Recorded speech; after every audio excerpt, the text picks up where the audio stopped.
రాజుగా స్టార్ట్ చేద్దాం.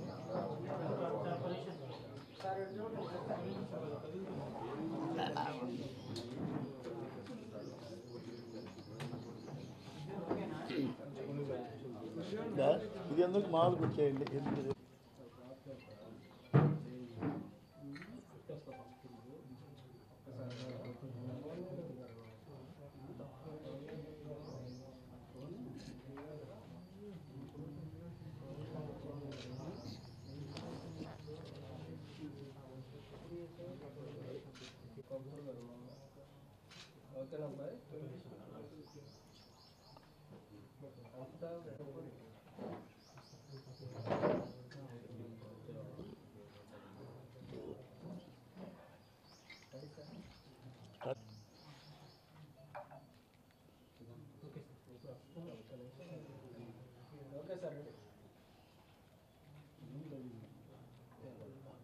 పాత్రికేయ దూరదర్శన మిత్రులకు ముందుగా నా నమస్కారాలు తెలియజేస్తున్నాను.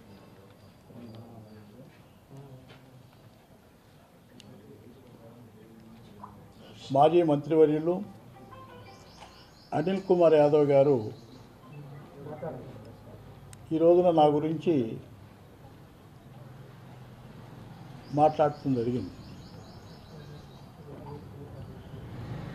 ఆయన ఎందుకు మాట్లాడారో,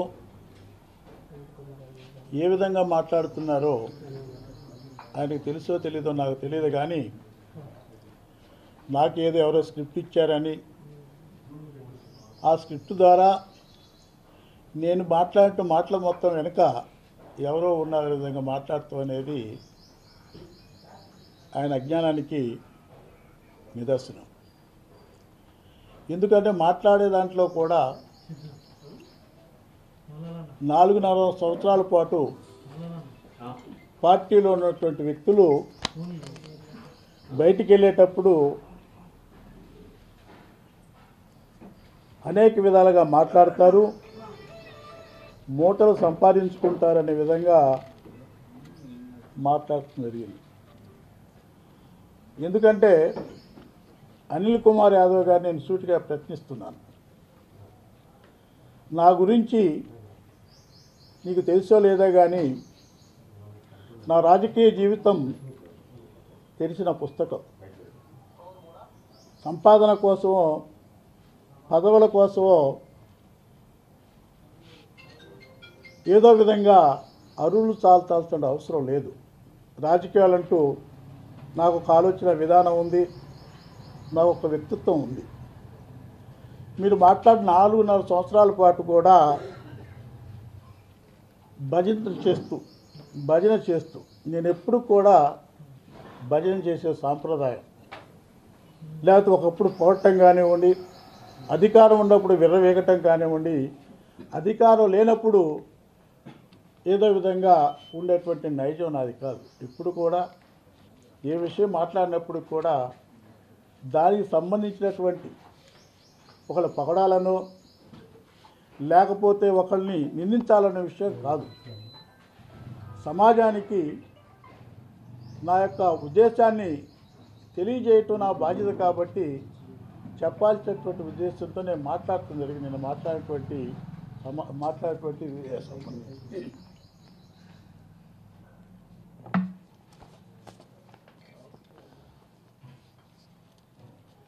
ముందుగా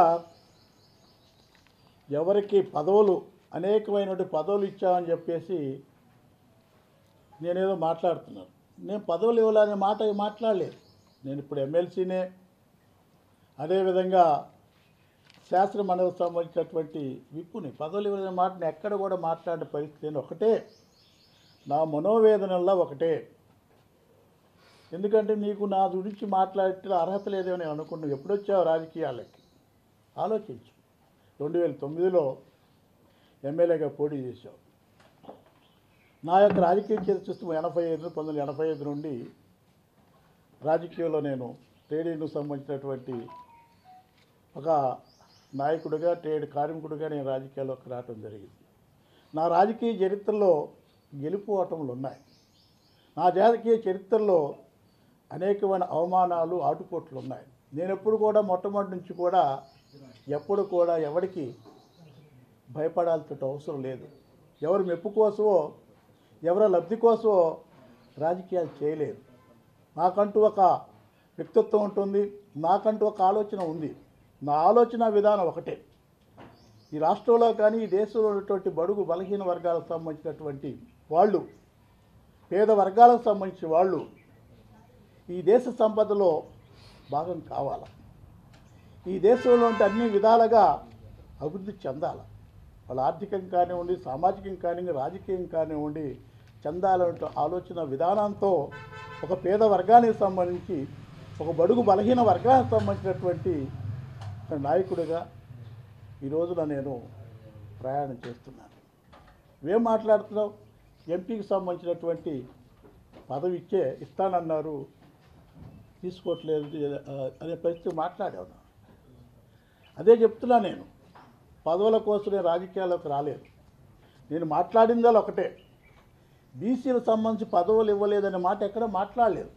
పదవులు ఇచ్చారు, కానీ పదవులకు తగ్గట్టు గౌరవం కానివ్వండి, పదవులకు సంబంధించినటువంటి పవర్స్ సంబంధించి వాళ్ళ అధికారాన్ని రాజ్యాంగంలో కానివ్వండి, అదేవిధంగా అధికారంలో కావాలని భాగస్వాములు కావాలంటే తగిన ప్రాధాన్యత కూడా ఇవ్వాలి. ఆ ప్రాధాన్యత ఇస్తున్నారా లేదన్నట్టు నేను ప్రశ్నించాను. నేను ఈరోజు చెప్పటం కాదు, వాస్తవాన్ని చెప్పాల్సిన బాధ్యత బడుగు బలహీన వర్గాల ప్రతినిధిగా. ఈరోజు నాకు బీసీకి సంబంధించి ఎమ్మెల్సీ పదవి ఇచ్చారంటే అది ఈ రాష్ట్రంలో ఉన్నటువంటి బీసీ వర్గాలను చూసి బీసీ వర్గాలు తప్పనిసరి కూడా ఆకర్షితులవుతారు అనేటువంటి ఆలోచనతో పార్టీ ఇచ్చినప్పుడు కూడా బీసీ వర్గాలకి 2019కి ముందు బీసీ వర్గాలకు సంబంధించిన వాళ్ళందరూ కూడా నమ్మాం. బీసీ వర్గాలందరూ ఓటేశాం. బీసీ వర్గాలను కష్టపడి వచ్చేసిన పరిస్థితుల్లో గౌరవం ఇవ్వటం లేదనేది నేను మాట్లాడా, కానీ పదవులు ఇవ్వలేదన్న మాట నేను మాట్లాడలేదు. పదవులకు కాదు, ఎందుకంటే అధికారంలో అంతర్భాగం కావాలా, రాజ్యాధికారంలో అంతర్భాగం కావాలంటూ ఆలోచన నాది, కానీ పదవులు ఇవ్వలేదనో పదవి విషయాల గురించి నేను మాట్లాడలేదు. మనం చూస్తున్నాం ఈ రాష్ట్రానికి సంబంధించిన పదవులు. ఎందుకంటే ఈ రోజున బీసీ వర్గాలకు సంబంధించిన వాళ్ళు అనేక మంది పదవులు పొందినటువంటి బీసీ వర్గాల వారికి కూడా మనోవేదన గురి చేస్తున్నారు. ఆత్మగౌరవానికి లేదనే విధంగా కూడా ఆ యొక్క విధానంగా మనోగతంగా కూడా అనేక విధాలు కూడా మనోగతంగా బాధపడే పరిస్థితి బీసీ వర్గాలు ఉండదు. వాస్తవం కాదనే విషయం కూడా నేను అనిల్ కుమార్ గారిని అడుగుతున్నాను. ఎవరినో విమర్శించాల్సిన అవసరం లేదు. ఈరోజు మీరే మాట్లాడారు, బీసీలకు సంబంధించినటువంటి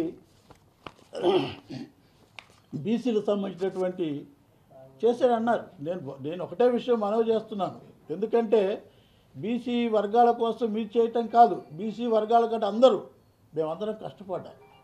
పార్టీ పెట్టక ముందు నుంచి కూడా మీకు తెలుసో లేదో కానీ పార్టీ పెట్టక ముందు మహానేత దివంగత డాక్టర్ వైఎస్ రాజశేఖర గారు మరణించినటువంటి నెలకే ఆయనపై మీద అభిమానంతో కానివ్వండి, ఈ రోజున జగన్మోహన్ రెడ్డి గారు ముఖ్యమంత్రి జగన్మోహన్ రెడ్డి గారి యొక్క తప్పనిసరి కూడా ఆయన ఆలోచన విధానాలు ఆయన పెట్టిన అన్ని కార్యక్రమాలు అమలు జరుగుతాయి, పేద వర్గాలకి మేలు జరుగుతున్న ఉద్దేశంతో ఎవరు కూడా ఈ రాష్ట్రంలో ఎవరు బయటికి రానప్పుడు కూడా అప్పుడు పార్టీ పెడతారో లేదో తెలియని పరిస్థితుల్లో కూడా జగన్మోహన్ రెడ్డి గారికి పల్నాడు ప్రాంతానికి సంబంధించి మేమందరం కూడా మద్దతు ఇచ్చాం.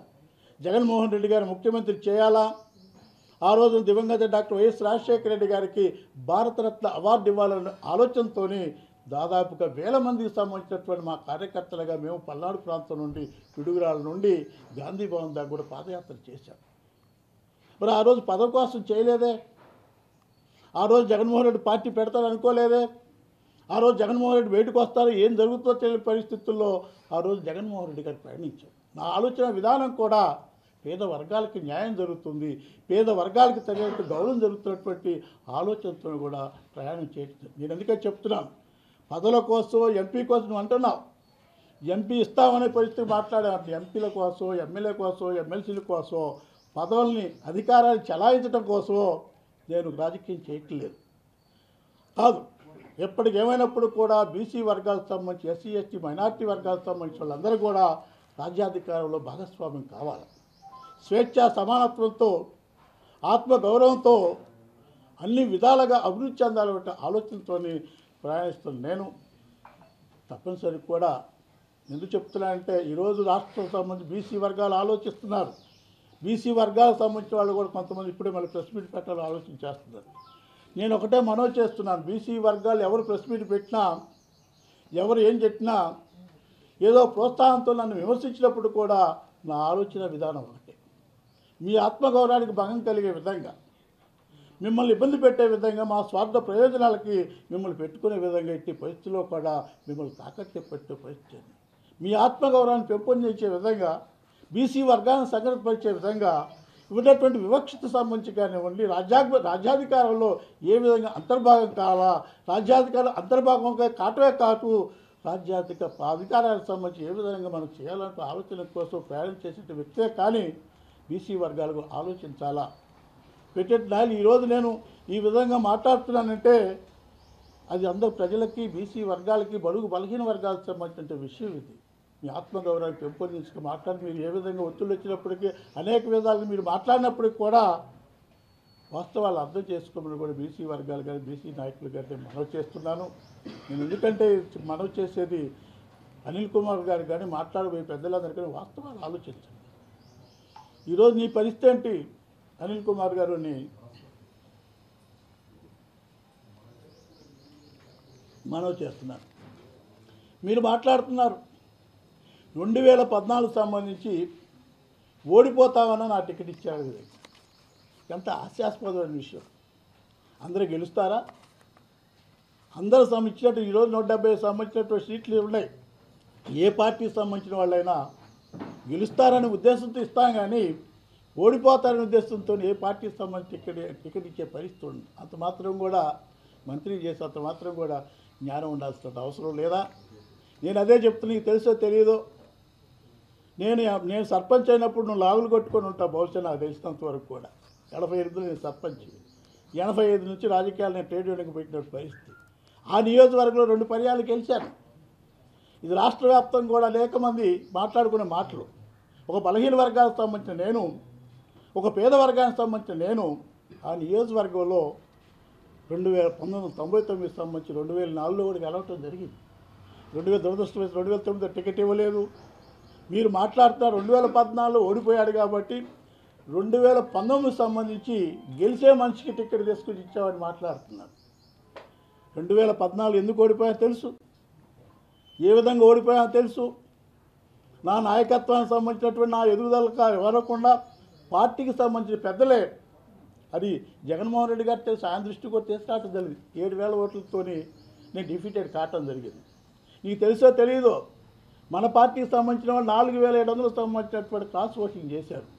అంటే దాదాపు గెలిస్తే 3,000 ఓట్లతో 2,800 ఓట్లతో బయటపడాల్సిన విషయం అయితే నా ఎదుగుదలకి ఓరలేని వచ్చేస్తుంది. ఈరోజు నేను మనవి చేస్తున్నాను, మీరు పార్టీగా నీకు తెలుసు మళ్ళీ వస్తున్నా కాబట్టి ఆలోచించుకో. ఆ నియోజకవర్గానికి సంబంధించి ఎవరైతే నన్ను ఓడించారో, ఎవరైతే నా ఎదుగుదలను ఓరట్లేదో, ఎవరైతే ఏ విధంగా అయితే పార్టీలో నేను చేరినప్పుడు అవహేళన చేశారో వారే ఈరోజు ఆ నియోజకవర్గంలో పెత్తనం చలాయిస్తున్న విషయాన్ని కూడా నువ్వు ఆలోచించాల్సిన విషయం కూడా అనిల్ కుమార్ గారిని మనవి చేస్తున్నాను. నన్ను ఓడించిన వాళ్ళని పార్టీలో చేర్చుకున్నారు, నన్ను ఓడించిన వారు ఈరోజు పెత్తనం చేస్తున్నారు. పెత్తనాల కోసం ఓడిపించడం దేనికి భయపడే పరిస్థితి కాదు. ఎవరు ఏం చేసినప్పుడు కూడా భయపడే పరిస్థితి కాదు. వాస్తవాలు అర్థం చేసుకోండి. ప్రజలు మభ్యపెట్టలేము, పేద వర్గాల్ని మభ్యపెట్టలేము. వాస్తవాలు ఇవాళ రేఖని తెలుస్తుంది. కుట్రల్ని కుతంత్రాలు ఏమాత్రం కూడా అవి ఉండలేవు. ఎంతకాలం నిలలేని పరిస్థితులు అగ్నంగా బయటపడే, వాస్తవాలు ఇట్లా అగ్నంగా బయటపడే పరిస్థితి ఉంటుందనే విషయం కూడా అనిల్ కుమార్ గారిని మనవి చేస్తూ చేయండి. మీరు ఒకటే మాటలు టికెట్ ఇస్తా అంటున్నారు. ఒకవైపు సంపాదన మూటలు సంపాదించుకున్న మాటలు ఎక్కడ? ఆస్తుల మీద మీ గవర్నమెంట్ ఉంది, ఇప్పుడు మీ గవర్నమెంట్ మన గవర్నమెంటే ఉంది. ఎంక్వైరీ అయ్యేది ఆస్తుల మీద. ఆస్తుల మీద నా ఎన్ని ఆస్తులు ఉండో మీడియాకి బ్రహ్మాండంగా ఎంక్వైరీ వేసుకుంది. నేను సంపాదించింది ఎవరు? మీరు ఎవరు మెప్పు కోసమో లేకపోతే ఎవరి యొక్క కోసం రాజకీయాలు చేయట్లేదు. నేనేంటో నా నియోజక ప్రజలకు తెలుసు, నా దగ్గర ఉన్నటువంటి వాళ్ళకి తెలుసు, నన్ను దగ్గర చూసేవాళ్ళకి తెలుసు. కానీ మీ మెప్పు కోసం రాజకీయాలు చేయాల్సిన అవసరం లేదు. కాబట్టి నిందలు మానండి. ఎవరు మెప్పు కోసం మాట్లాడాల్సిన అవసరం లేదు. తప్పనిసరిగా కూడా బీసీ ప్రజలకు ఆలోచిస్తే చాలు.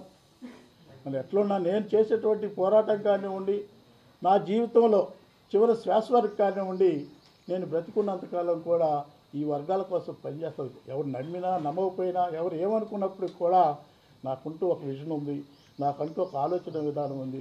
మీకోసం, ఎవరు మెప్పు కోసమో, పదవుల కోసమో, డబ్బు కోసమో భయపడో ఏదో చేయాల్సిన అవసరం నాకు లేదు. కాబట్టి ఉన్న విషయాలు అర్థం చేసుకోండి. ఆ విషయాలు తప్పనిసరిగా కూడా బీసీ ప్రజలందరూ కూడా ఆలోచించమని కూడా నేను మనవి చేస్తాను.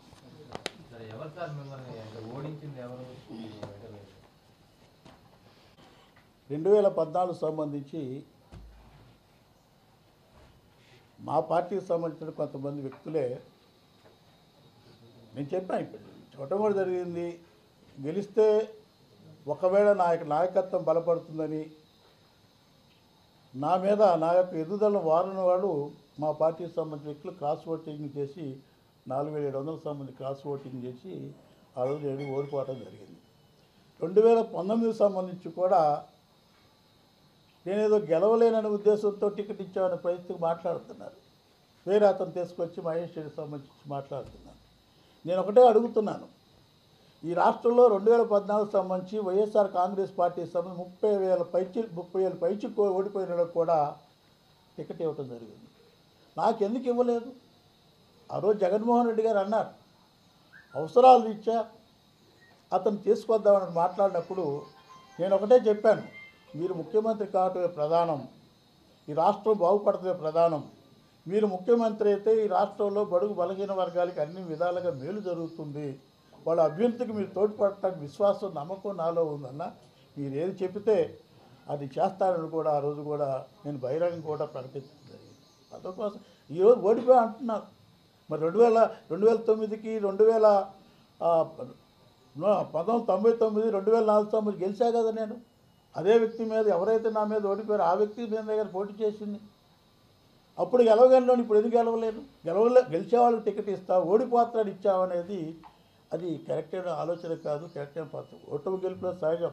నా జీవితంలో ఓటమి గెలుపులు చూశాను, గెలుపులు చూశాను, అనేక అవమానాలు చూశాను, అనేక ఇబ్బందులు చూశాం, అనేక బెదిరింపులు చూశాను. అన్ని విధాలుగా ఒడుపు గెలిచినప్పుడు ఏదో పొంగిపోవటం కానీ ఓడిపోయినప్పుడు ఏదో విధంగా ఉంటాయనేటువంటి నైజం కలిగినటువంటి వ్యక్తిగా గెలిపోవటం సహజం. జరిగినటువంటి విషయం ఏంటంటే ఒకతడ గెలుస్తా ఒకతడ గెలిపోవటం కాదు, మరి ఎలా ఉన్నామో ప్రజలతో సంబంధాలు ఏంటంటే ముఖ్యంగా నాకు ఇది కరెక్ట్ అయినటువంటి ఆలోచనతో వాళ్ళు మాట్లాడేది కనపడట్లేదు.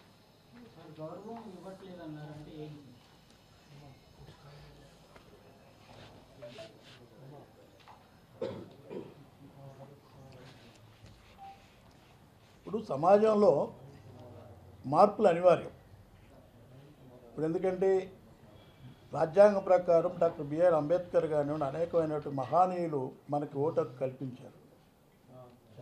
మార్పు అనివార్యం. అంటే మార్పు అనేదండి అధికారంలో అందరూ కూడా, అన్ని వర్గాలకు సంబంధించిన వాళ్ళు కూడా, కులాలకు అతీతంగా, మతాలకు అతీతంగా అన్ని వర్గాలు కూడా భాగస్వాములు కావాలి. అదే ఈరోజున పేద వర్గాలకు సంబంధించి మేమందరం కూడా కోరుకునేది.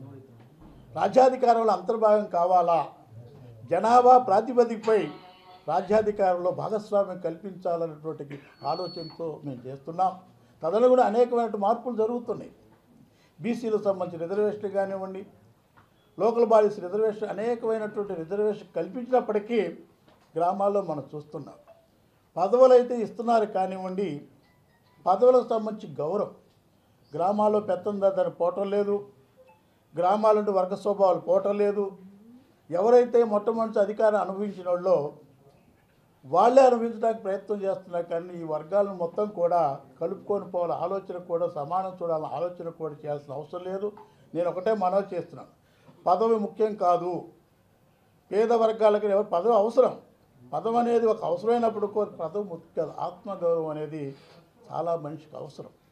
అది ఏ పదవిలో ఉన్నా, ఎంత స్థాయిలో ఉన్నా, మేము చూస్తున్నాం. అంటే పేద వర్గాలకు సంబంధించి బడుగు బలహీన వర్గాలకు సంబంధించిన వాళ్ళందరికీ కూడా అనేక విధాల ఇబ్బందులు ఉన్నాయి. ఈ సామాజికంలో ఉన్న వైషమ్యాలు కానివ్వండి, సమాజం పోకడకు కానివ్వండి, నిరంతరం కూడా జరిగే ప్రక్రియ ఆ ఆత్మగౌరవం కోసం అనేది ఒక ప్రధానం. ఎందుకంటే ఈరోజు పేద వర్గాన్ని భిక్ష పెట్టుకునే వాడికి సంబంధించి కూడా ఆత్మగౌరవం ఉంటుంది. ఈరోజు ఒక పదవి ఇచ్చినప్పుడు ఆ పదవి సంబంధించిన గౌరవం కానివ్వండి, ఆ పదవి సంబంధించిన గుర్తింపు కానివ్వండి, ఆ పదవి సంబంధించిన అధికారం లేనప్పుడు పదవి ఒకటి అధికారం ఒకటి అనుభవిస్తున్నప్పుడు దీన్ని ఏమనుకోవాలి మనం? ఈరోజు గ్రామాల్లో చూస్తున్న బడుగు బలహీన వర్గాలు ఎస్సీ ఎస్టీ బీసీ మైనార్టీ వర్గాలకు సంబంధించినటువంటి నాయకత్వం ఎదగట్లేదు. ఈరోజు ఎక్కడి నుంచో నసరాపేట నుంచి తీసుకొచ్చేసి గురజాలు పెడితే నాయకులకు ఎదగలుగుతావా? ఇదేమో అనిల్ కుమార్కి అడుగుతున్నాను నేను. ఈరోజు నెల్లూరు నుంచి వచ్చేసి ఇక్కడ పెడితే నువ్వు నాయకుడికి ఎదగలుగుతావా? ఎందుకంటే నాయకత్వాన్ని ఏ పార్టీని నాయకత్వాన్ని ఏమాత్రం కూడా కొన్ని వర్గాల సంబంధించిన నాయకత్వాన్ని పెంపొందిస్తారు. కొంతమంది ఒప్పుకునే పరిస్థితి లేదు. పదవి కాదు ప్రధానమైనటువంటి ఆత్మగౌరవం ముఖ్యం. పదవసర గౌరవం ఉండాలా, మనిషిని మనిషిగా గమనించాలా, మానవ సంబంధాలు ప్రధానంగా ఉండాలా. అలాంటివి పెంపొందించినప్పుడు మాత్రమే తప్పనిసరిగా కూడా పేద వర్గాలు ఇవాళగా పరిపాలన ఐక్యతమైతే అర్థం చేసుకోగలుగుతాయి. ఇది అనివార్యం. ఎందుకంటే సామాజిక పోకడకు సంబంధించి భవిష్యత్తులో కూడా ఈ వర్గాలు మొత్తం కూడా ఐక్యమైతే ఐక్యం కోరటం కోసం మేము ఏ పార్టీలో ఉండా ఎక్కడుండా ఏదో ఉన్నప్పుడు కూడా మా యొక్క దృక్పథాన్ని మా యొక్క ఆలోచన దాన్ని మార్చుకునే పరిస్థితి లేదు. ఇది పార్టీలో మీరు చూస్తూనే ఉన్నారు జరిగేటువంటి పరిస్థితులు, పల్నాడులో జరిగేటువంటి పరిణామాలు కానివ్వండి, ఈ రాష్ట్రంలో జరిగే పరిణామాలు కానీ మీరు చూస్తూనే ఉన్నారు. ఆలోచిస్తున్నా. నేను మొట్టమొదటి ఎన్నిసార్లు చెప్పినా కూడా పరిస్థితిని బట్టి ఆలోచించి కార్యకర్తలతో కూడా అనేక సమావేశాలు ఏర్పాటు చేశాం. ఆ సమావేశాల్లో డిస్కస్ చేస్తున్నాం. ఏదైనా కార్యకర్తల యొక్క ఎందుకంటే ప్రధానంగా మా నియోజకవర్గానికి సంబంధించి పల్నాడుకు సంబంధించి ఎందుకంటే నన్ను ఒక పేద వర్గానికి సంబంధించిన నన్ను కూడా గెలిపించారు, ఓడించారు. కాబట్టి ఆ ప్రజల యొక్క మనోభావాలు అర్థం చేసుకొని ఆ ప్రజల యొక్క అభిప్రాయం మేరకు నా యొక్క సహచరులు కానీ ఉండే మిత్రులకు సంబంధించినటువంటి అభిప్రాయం మేరకు నిర్ణయం తీసుకోవడం జరుగుతుంది. ఇదే చెప్పాం. పిడుగురాళ్ళలో పెట్టిన సమావేశం గురజాల్లో జరుగుతున్నటువంటి పరిణామాలు, గురజాల్లో ఏ విధంగా మొట్టమొదటి నుంచి మన పార్టీకి సంబంధించినటువంటి అండగున్నా, ఏ విధంగా పార్టీకి సంబంధించినటువంటి పటిష్టకు తోడ్పాటు చేశాం, ఇప్పుడు ఏ విధంగా ఉన్నటువంటి పరిస్థితులు ఏంటి, ఏ విధంగా ఇబ్బందులు జరుగుతున్నాయి, వీటిని అడ్డుగా అర్థం చేసుకొని మనమందరం కలిసిమెలిసి ఉండాలా. మీరు తప్పనిసరి మీ అభిప్రాయం మేరకే నిర్ణయం తీసుకోవడం జరుగుతున్న విషయం చెబుతుంది. వాళ్ళు అదే చెప్పారు.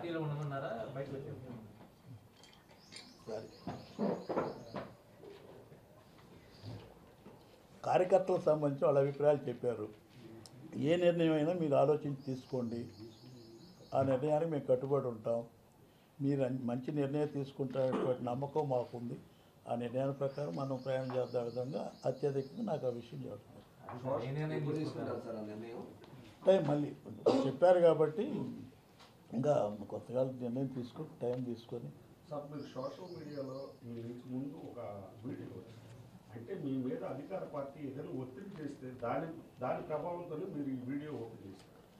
లేదంటే అసలు ఏం జరుగుతుంది? అంత తీవ్రమైన ఒత్తిడి ఏముంది? ఒత్తిడి అనేది రాజకీయాల్లో సంబంధించి 4 సంవత్సరాల పాటు మీరు చూసే ఉంటారు. ఇప్పుడు ఇవాళ కాదు, మీకు కొంతమంది తెలిసినా కొంతమంది మిత్రులు లేకుండా కూడా ఏ పార్టీల్లో పార్టీ గైడెన్స్ సంబంధించి ఎప్పుడు కూడా దాటారు.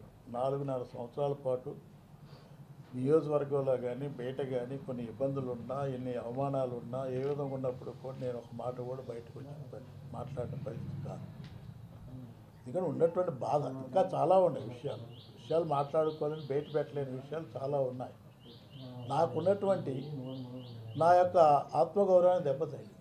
నేను ఒక ఎమ్మెల్యే దాదాపు 30 సంవత్సరాలు 2 పర్యాలు చేసినప్పుడు మా గ్రామానికి సంబంధించినటువంటి దాంట్లో కూడా రాజకీయంగా పార్టిసిపేట్ చేసి ఆ రాజకీయ గ్రామంలో కూడా మనం ఏం లేని పరిస్థితి ఉన్నప్పుడు అది ఆత్మగౌరవానికి సంబంధించిన విషయం కాదు. అన్ని చోట్ల ఇటు జరుగుతుందా? మీరు ఒక తడ ఆలోచించండి. ఏ దేంట్లో కూడా నేను నా ప్రమేయంతోని లోకల్ బాడీకి సంబంధించిన కూడా చేయలేదు. నందికొట్టూరు సంబంధించి ఆర్ధర్కి సంబంధించి ఆలోచించండి. అంటే ఎస్సీలు బీసీలు ఉన్నటువంటి చోట ఒక న్యాయం, ఇక్కడ ఒక న్యాయం. నేను ఎమ్మెల్సీ ఉన్నాను.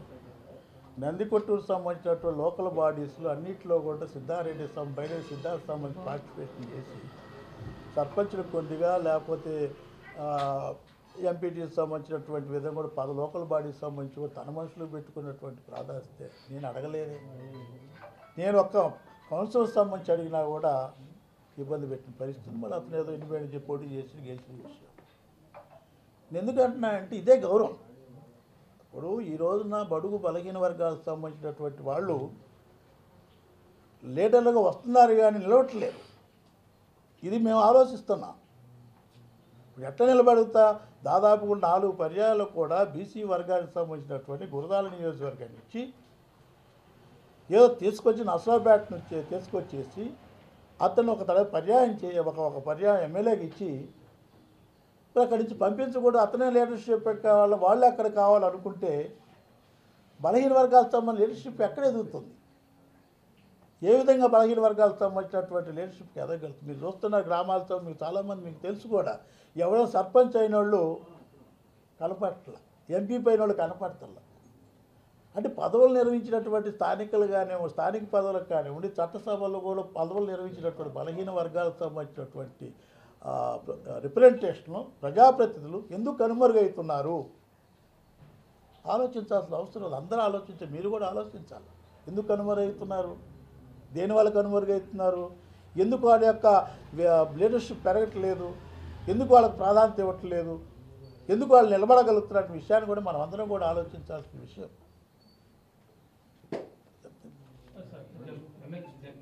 అక్కడ నర్సరావుపేటలో 2 వర్గాలు ఉన్నాయి. గజ్జల బ్రహ్మారెడ్డి అని మీరు పల్నాడు చెందిన ఎమ్మెల్సీ మీరు కొనసాగుతున్నారు. గజ్జల బ్రహ్మారెడ్డి వర్సెస్ నర్సరావుపేట కోపిరెడ్డి శ్రీనివాసరెడ్డి, మక్కిన మల్లికార్జున్ వినుకొండ ఎమ్మెల్యే.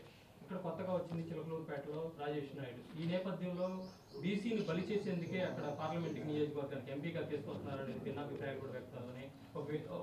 మీరు వర్గాలకు చెందిన ఒక ఎమ్మెల్సీ ఏం చెబుతారు?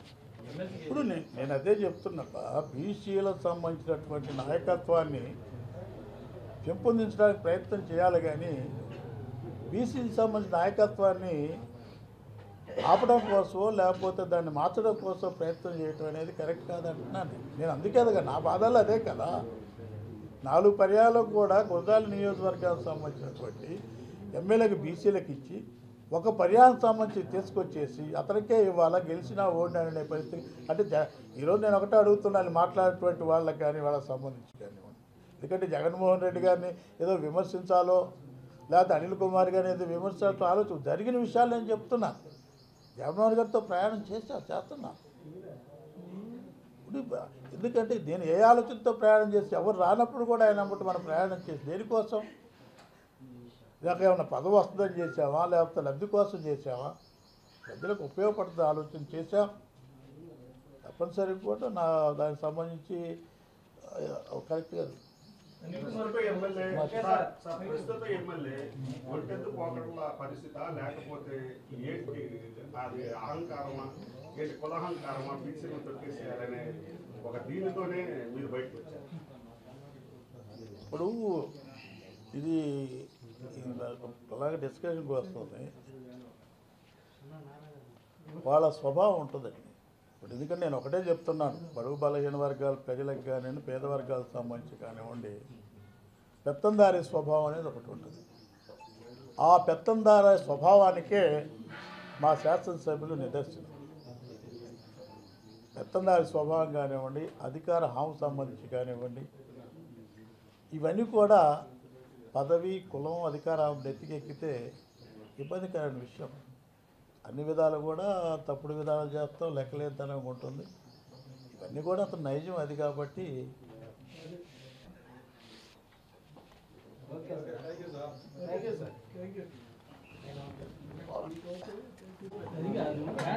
ఇచ్చారా?